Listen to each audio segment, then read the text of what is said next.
Hello बच्चों, let's read the question first and the question says find the general solution in positive integers and the least value of x and y which satisfy the equation 6x minus 13y is equal to 1.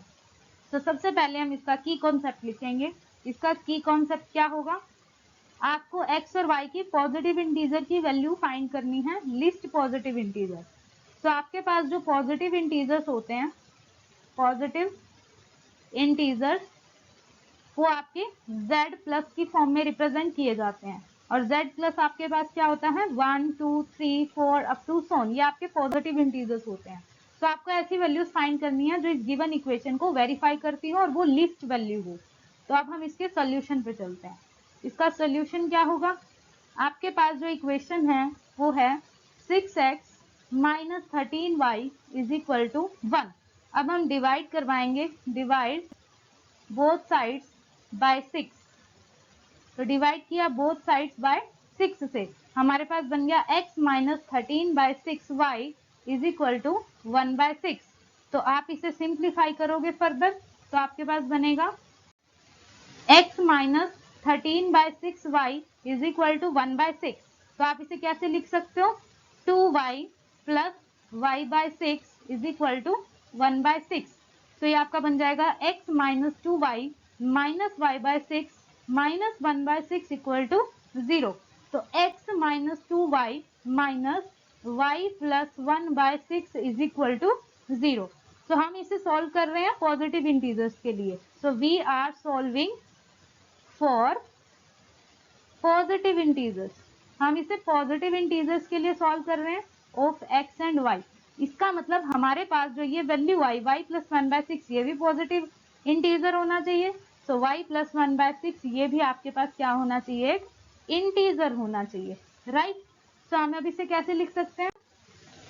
y plus 1/6 आपका एक integer होना चाहिए।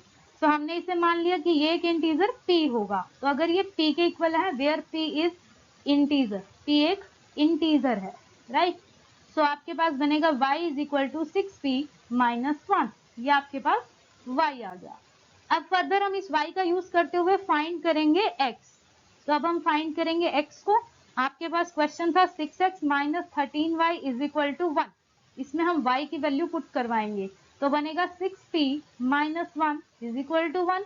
6x minus 78p plus 13 is equal to 1। तो 6x is equal to 78p, 13 को भी right hand side में लेके जाएंगे तो माइनस 12। तो x की वैल्यू आ जाएगी 13p माइनस 2। ये आपके पास x आ चुका है, राइट। तो आपने x और y इंटीजर की फॉर्म में फाइंड आउट कर लिए हैं। तो आपके पास जो x आया है वो क्या आया है? 13p माइनस 2 एंड जो आपके पास y आया है वो आया है 6p minus 1। Suppose this equation is 1 and this equation is 2। अब आपको देखना है कि x और y की लिस्ट इंटीग्रल वैल्यू क्या होगी, इंटीजर वैल्यू क्या होगी, not integral, it's integer value. तो हम ये देखेंगे कि अगर हम p की वैल्यू को यहाँ पर 0 पुट करें या 0 से छोटी वैल्यू पुट करें तो हमारे पास जो x की वैल्यू है वो भी नेगेटिव हो जाएगी और y की वैल्यू है वो भी नेगेटिव हो जाएगी। इसीलिए जो लीस्ट वैल्यू है p की, लीस्ट वैल्यू ऑफ p वो हमारे पास क्या हो सकती है? ये हमारे पास 0 लेंगे तो भी हमारे पास नेगेटिव आंसर आएगा और 0 से छोटी लेंगे तो भी आएगा नेगेटिव। इसका मतलब p की वैल्यू आपकी 1 2 3 4 कुछ भी हो सकती है, बट आपको तो लिस्ट वैल्यू लेनी है। लिस्ट वैल्यू आपकी क्या हो जाएगी? 1 हो जाएगी।